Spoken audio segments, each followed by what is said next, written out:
my talk is on information anarchy. And since basically nothing Scott said about me was true, I'll go ahead and tell you a little bit more about myself. The most important thing, I am totally not an anarchist, which you might not believe if you had seen my browser history lately and all of the anarchy clip art I had to look up trying to make this presentation.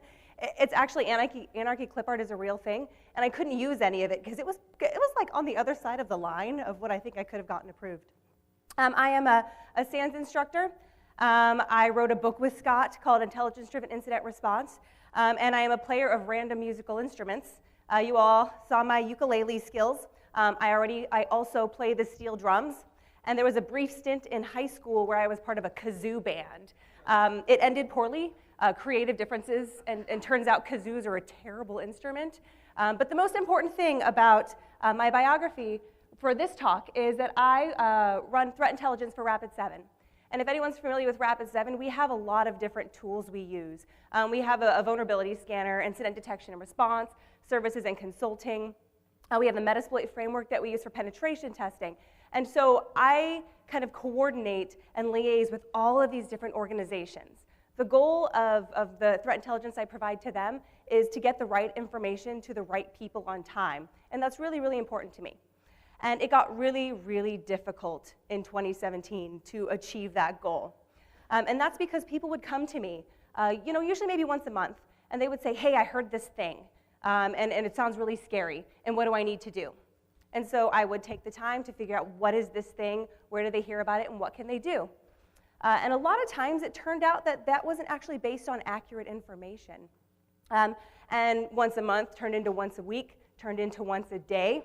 And my entire job was now being spent tracking down misinformation and bad information and things that people didn't know where they heard it from, but they're really, really scared they need to know what to do.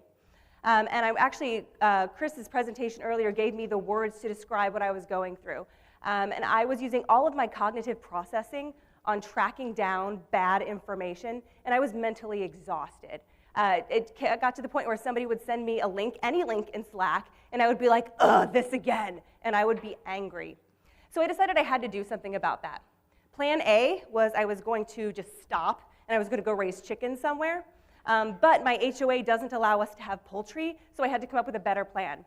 And so all this pain led to some research we started doing on misinformation and how do I identify it and how do I deal with the current state that we are in, which I deemed information anarchy. So what is information anarchy? It's a term that I first heard as part of JDP 2.0, which is the British Military Intelligence Doctrine. And they said that information anarchy is a state where you have increasing amounts of information coming in and an increasing lack of control or information about where it's coming from or whether it's valid or not. And that leads to a state where it actually makes it more difficult for people to make decisions based on this information because you don't know what's important, you don't know what's relevant, you don't know what you need to act on. So how do we get here? It's not a new term and it's not a new concept, even in information security.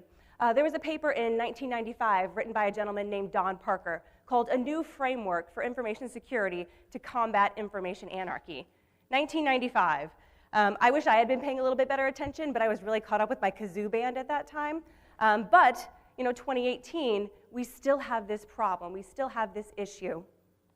And we came upon it pretty gradually. So for a brief history, my brief history of the state of information in our world, we started out with information monarchy. One person, one organization, often one government controlled all of the information. They decided what people heard, they decided when it went out, and they weren't really interested in any sort of feedback. Unfortunately, there are a lot of countries and a lot of regimes that still exist in this type of information state. After that, we started to see information revolutions. People started getting more educated. They realized, wait a minute, this stuff you're telling me is not necessarily the truth. It is not the end-all, be-all. I need more. I want more. Luckily, in a lot of cases, they were successful, which brought us to information democracy. We now have multiple places we can get our information from. We can seek it out ourselves. We can watch the news and have people tell it to us.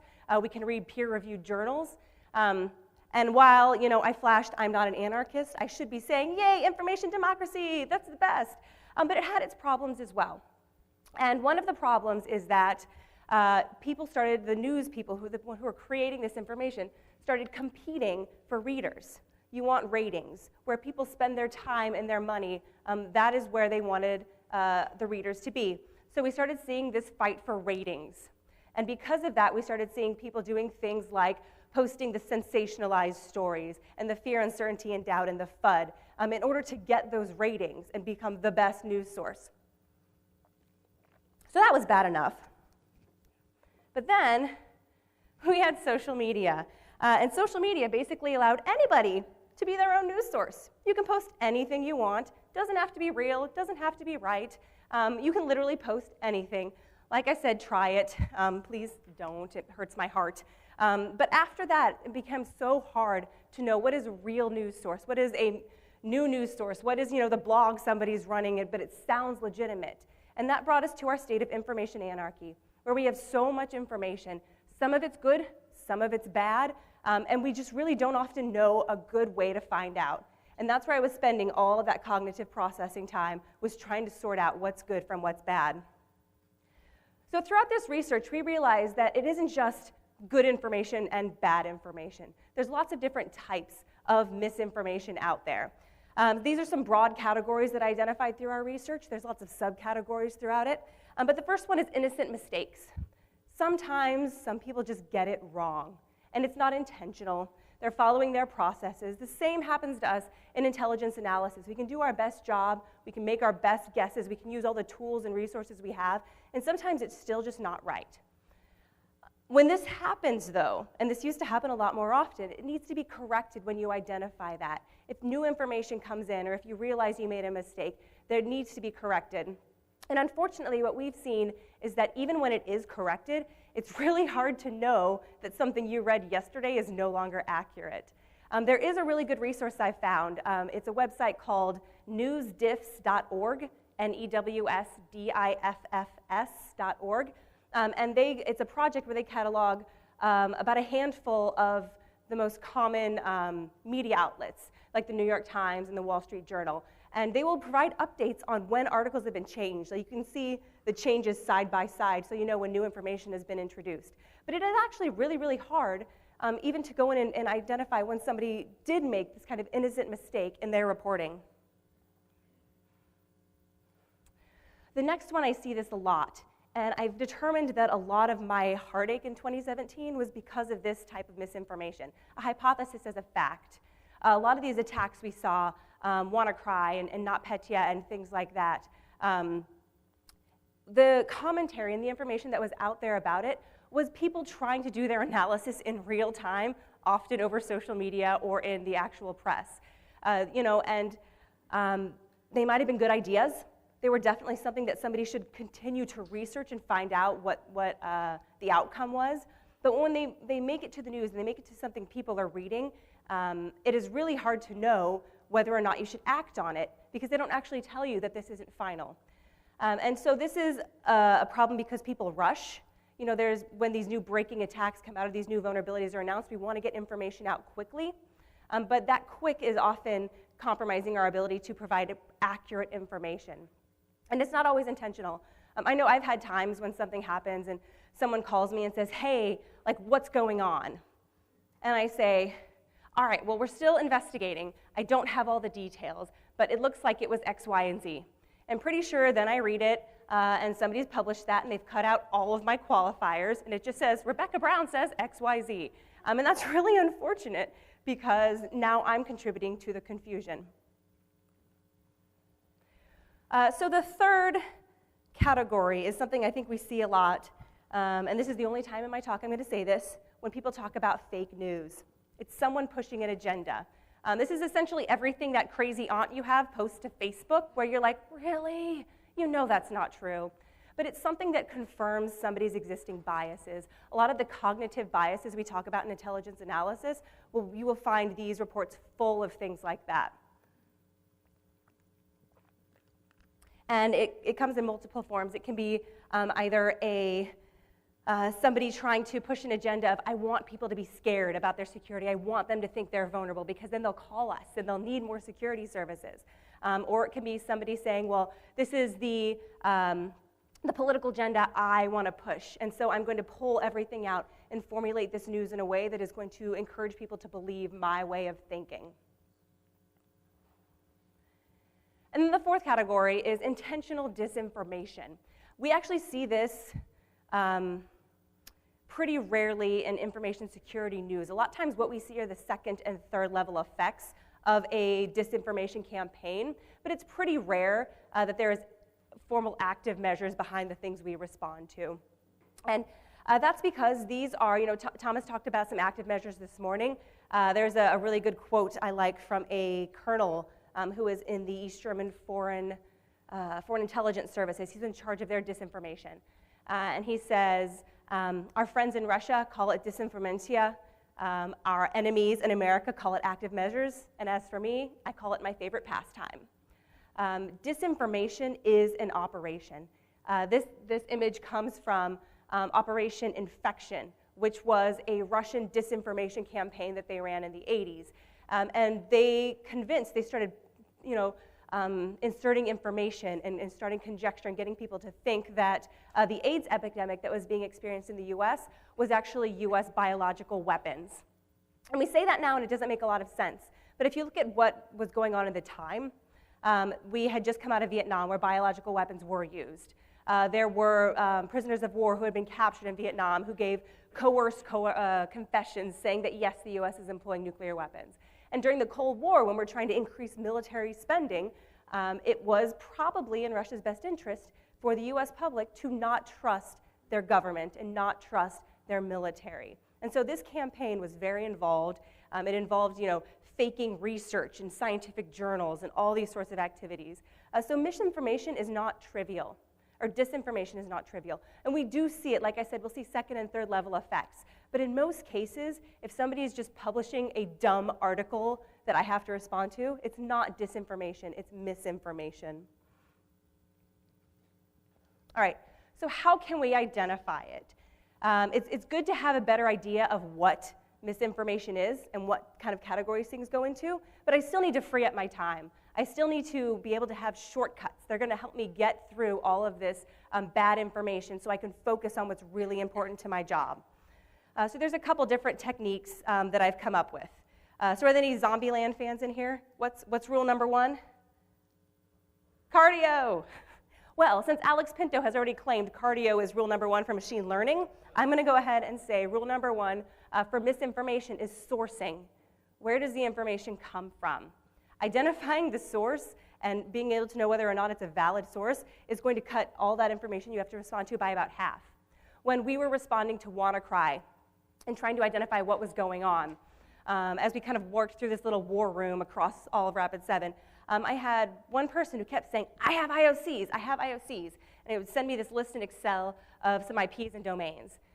And he's like, we need to push those in for detection. And I'm like, what's going on?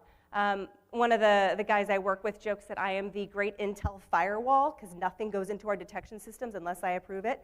And that often involves knowing the sourcing and me being comfortable with the sourcing. So when I finally got this person to explain to me where he got those IPs from, his response was literally Twitter, word of mouth, and probably some other places. I don't have, that made it pretty easy for me to be like, no. And turns out it was a separate campaign. It was the Joff ransomware campaign that had been running at the same time.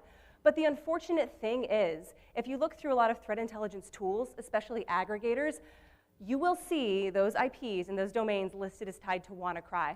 Because once something's on the internet, once something's on Twitter, if you're mining Twitter, you're going to get the bad information with the good.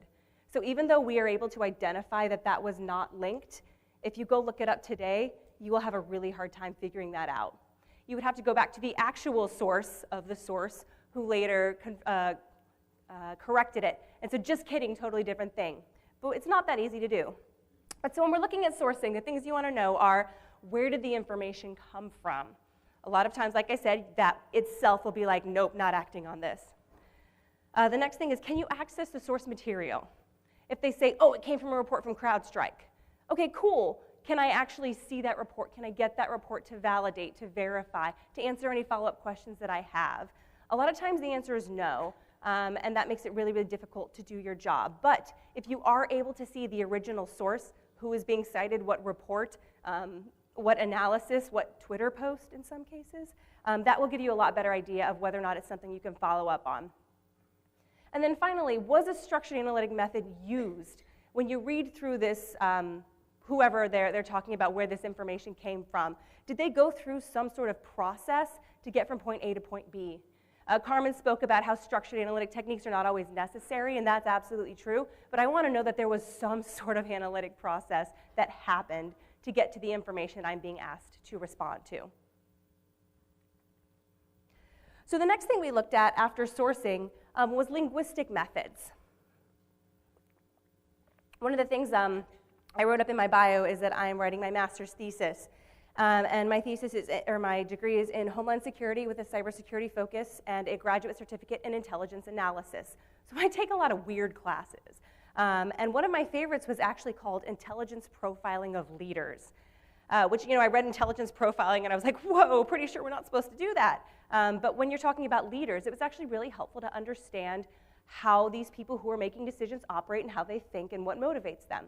And they use things like leadership trait analysis, and sentiment analysis, and motive imagery analysis to look over texts that people speak about to understand more about what they're saying. So I decided to try and apply some of those methods, and we had to tweak obviously some of the word lists and things to make it more applicable to information security research. But I ended up, after looking through about 100 articles, some good, some really, really bad, like I don't know, man, I wish I hadn't read some of those blog posts. But I did it for science, and I came up with 4 lists of things to look for in an article. The first is words of sourcing, things like according to, as per. They're going to tell me that this text that I'm reading was based on something. The next thing I looked for was words of uncertainty. If you've done a lot of intelligence work and you've written intelligence reporting, you know those words of uncertainty are really important. Those are things like possibly and could be and might that show kind of how confident we are and when something's a fact and when it's an assessment. The next thing I looked for were explanatory phrases, things like because and therefore, that show that they're doing some of that analytic explaining and talking through their process and not just stating facts with nothing to back it up. And then the fourth thing was retractors. Those are words like but, however, although. And retractors serve 2 purposes.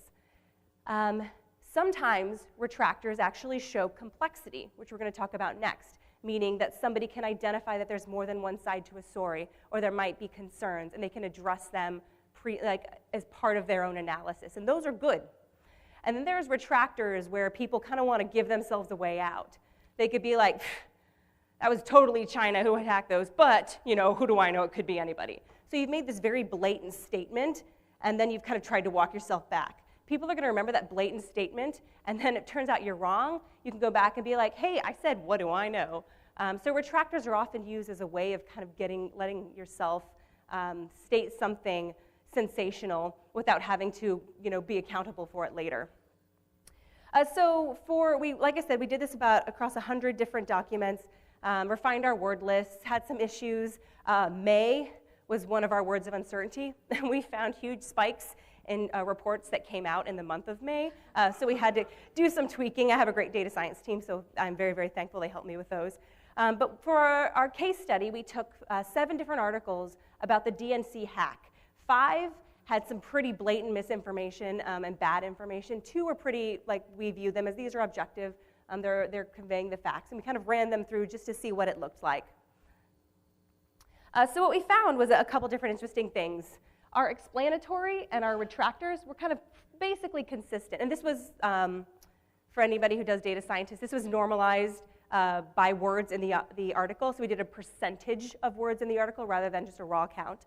But what was interesting was that the sourcing and the uncertainty was all over the place. Some articles use a lot, some articles use none. The first thing that jumped out when we ran this first analysis right here was our words of uncertainty in this article, 0. You're telling me, and it was not a short article, you're telling me there is not a single possibly or might or any room for chance in that. So that jumped out to me right away as something to look into. In addition to just kind of looking at what they look like in general, we took a look at each article's profile. So each of those categories of their words across the whole article. And again, a couple things jumped out. The ones here that are, kind of more balanced, and they definitely have some, but no huge spikes, these were our good reports.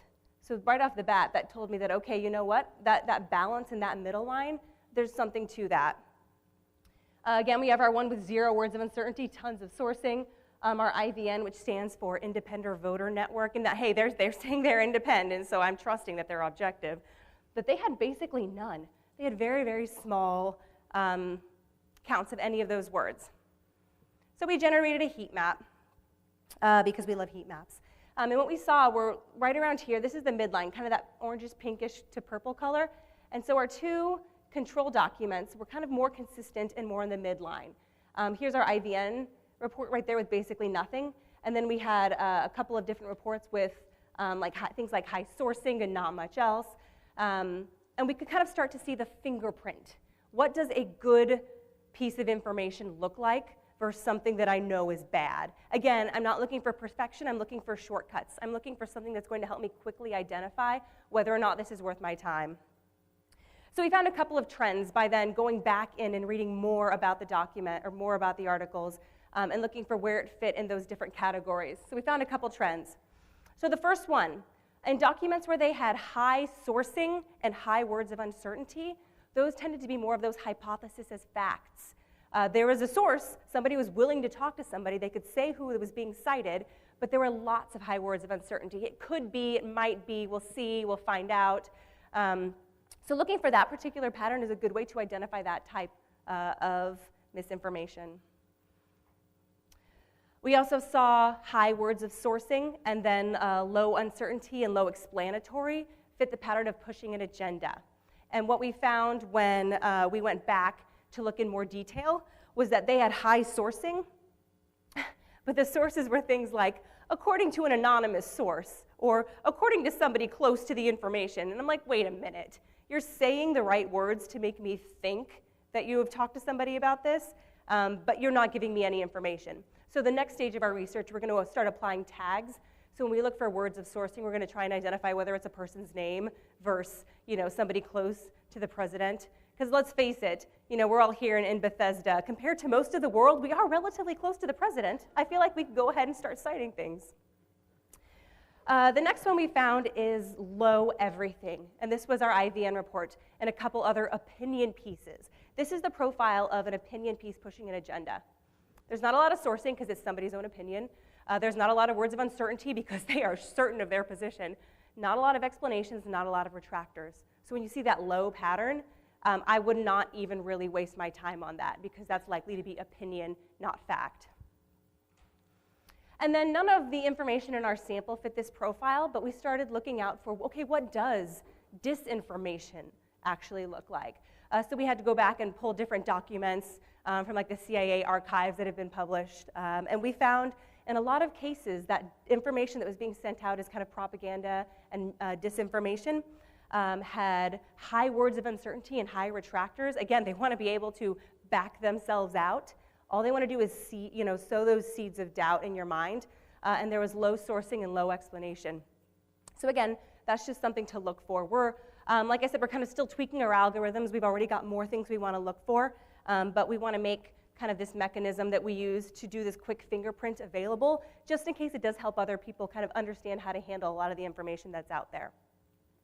The problem we found with information security, though, is that that model really only works with text, like with news articles and media reporting, and even long-form intelligence reports. We saw the same profiles.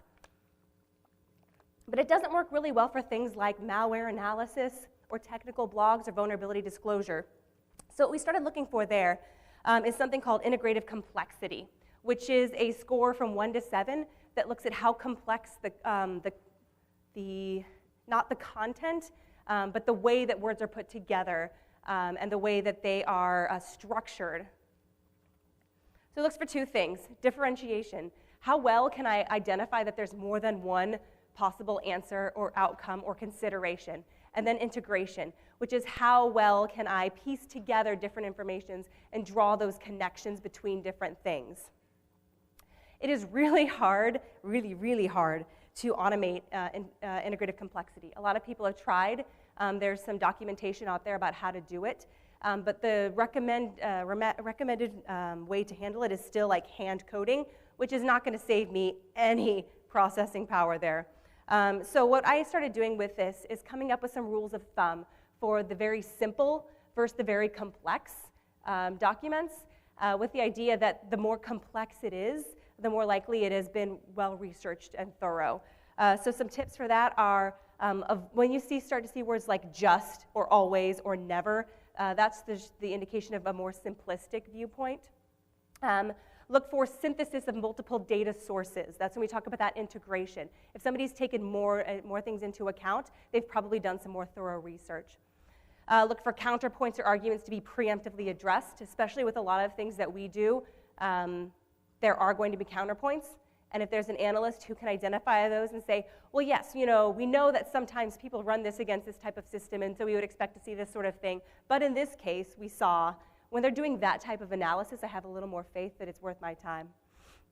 And then look for complexity across the entire text, not just their area of expertise. This is a big problem I found as kind of a result of doing this analysis, which is that anytime we talk about vulnerabilities, we find big problems or attacks or people aren't patching, our analysis of information security, our domain where we're experts, super complex. We can see all the different components. We can articulate all the components. We know how they're all related. And then when we say, what needs to be done? Well, just patch. Geez, you're dumb. Why didn't you already fix that? Ugh. We cannot reach that same level of complexity outside of information security to tell people how to address the problems. So that's a whole other line of research, but it's just something to be aware of, that you want that complexity across the whole spectrum, not just one particular area. All right, so how do we survive? How did I find out how to survive in the misinformation age? Sourcing. Look for where the information came from. That's going to be your number one way of weeding out bad information right there. Number two, content. What are they saying? Look for some of those tips, like according to an anonymous source close to the president. Look for high words of uncertainty. Like I said, you want some, but you don't want the whole thing to be a high word of uncertainty, or that could give you an indication that it's not actually final research or final information. And then look at the structure.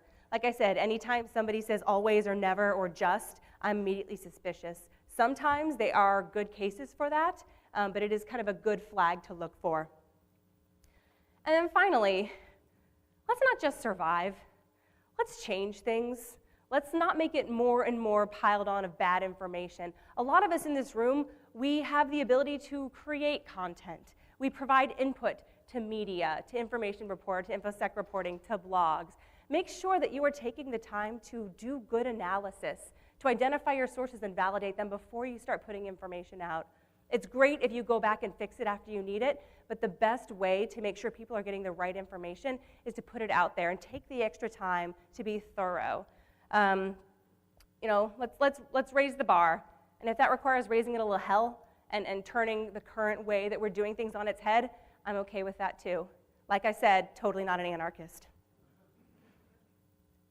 If you want to learn more, we've started putting our basic research that we've been doing on the thematic content analysis into my GitHub repo there. And these are some additional documentations. They're not necessarily CTI documentations, except for the very bottom one. That's actually a really good current report on countering Russian disinformation. But it's some different good things you can look at to better understand how we can solve problems by looking outside of our own domain of expertise. All right, I am out of time, but thank you so much for being here. Thank you for staying. I really, really appreciate it. And I hope to see you all back next year.